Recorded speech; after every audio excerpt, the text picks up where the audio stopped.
Hello, welcome back to the reading of the poem of the Man-God, written by Maria Valtorta, Volume 1. Chapter 93,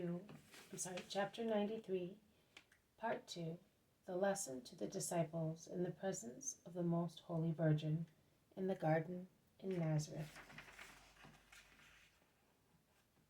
Jesus continues, I will also compare your apostolic formation to the storm which struck and bent and seemed to a purposeless violence. But see how much good it has done. The air today is pure, fresher, without dust or sultriness. The sun is the same sun as yesterday's, but it is not so scorching as yesterday, when it seemed like a high temperature, because its rays reach us through purified and fresh strata of air. The herbs and plants are relieved as well as men, because cleanliness and serenity cheer up all things. Also, contrasts help to attain a more precise knowledge and clarification. Otherwise, they would be nothing but wickedness. And what are contrasts if not the storms that stir up different types of clouds? And do such clouds not pile up slowly in the hearts of men in useless bad moods, petty jealousies, and vain pride?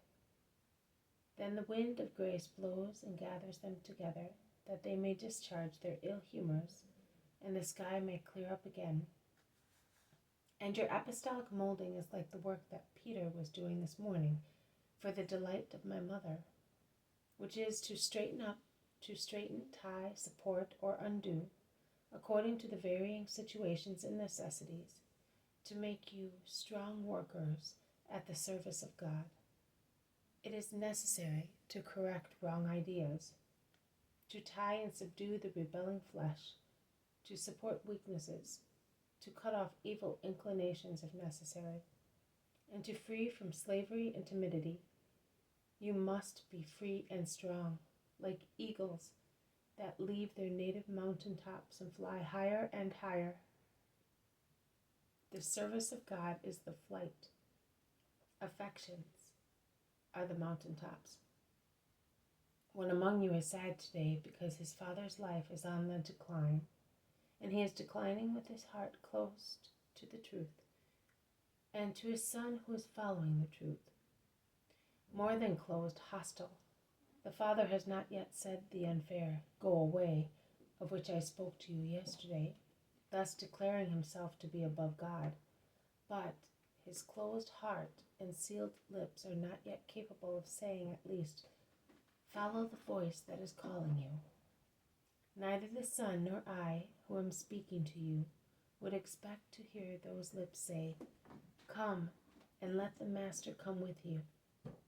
And may God be blessed, because he chose a servant in my family, creating thus, with the word of the Lord, a kinship which is more sublime than blood.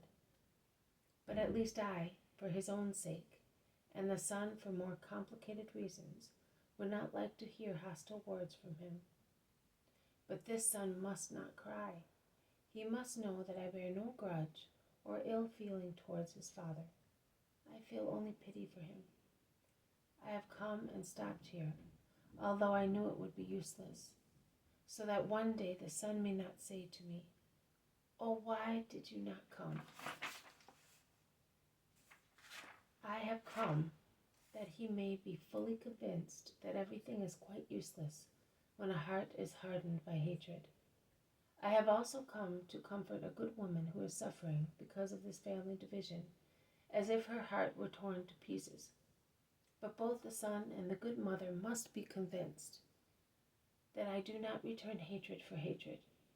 I respect the honesty of the old believer who is faithful to what has been so far his religion, although his faith has gone off the right path. There are many like him in Israel. That is why I say to you, I will be more accepted by the heathens than by the children of Abraham. Mankind has depraved the idea of the Savior and has lowered his supernatural royalty to the poor idea of a human sovereignty. I must break the hard bark of Hebraism, penetrate it, and cut it till I reach the bottom, and then place the fruitful new law. exactly where the heart of Hebraism is. O Israel, brought up around the vital stone of the law of Sinai, has become like a monstrous fruit, the pulp of which is formed by layers of harder and harder fibers, protected outside by a shell firm against every penetration, and also against the ejection of the germ, so much so that the Eternal Father deems the moment has come to create the new plant of the faith in the one and trine God, to allow the will of God to be fulfilled and Hebraism to become Christianity. I must notch, pierce, penetrate, and make my way to the very stone, then warm it with my love, so that it will awake and swell, sprout and grow more and more, and thus become the mighty plant of Christianity, the perfect, eternal, divine religion. And I solemnly tell you that it will be possible to penetrate Hebraism only in the proportion of 1 part to 100. I therefore do not deem reprobate this Israelite who does not want me and is not willing to give me his son.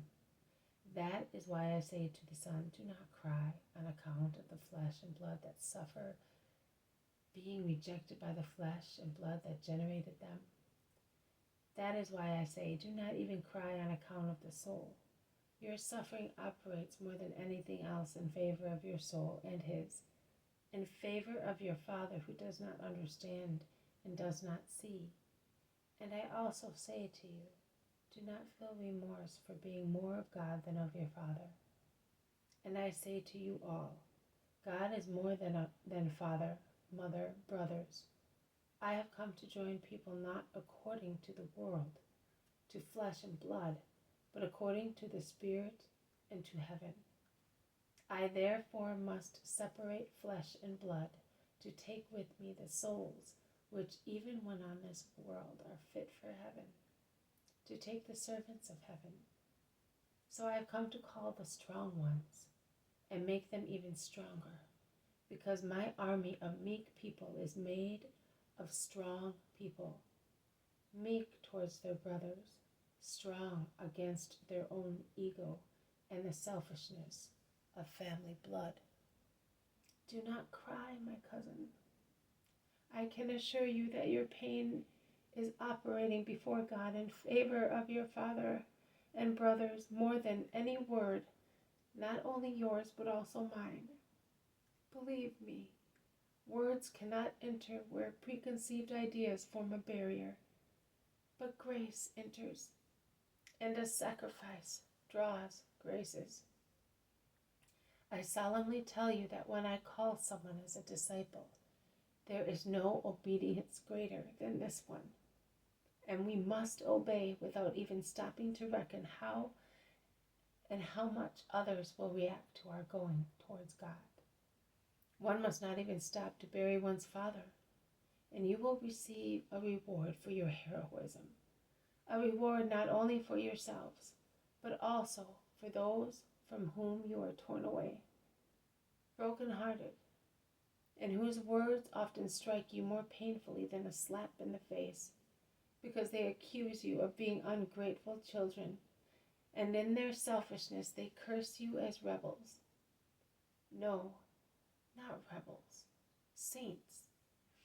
The first enemies of those who are called are their relatives, but we must learn to distinguish between love, and to love in a supernatural way.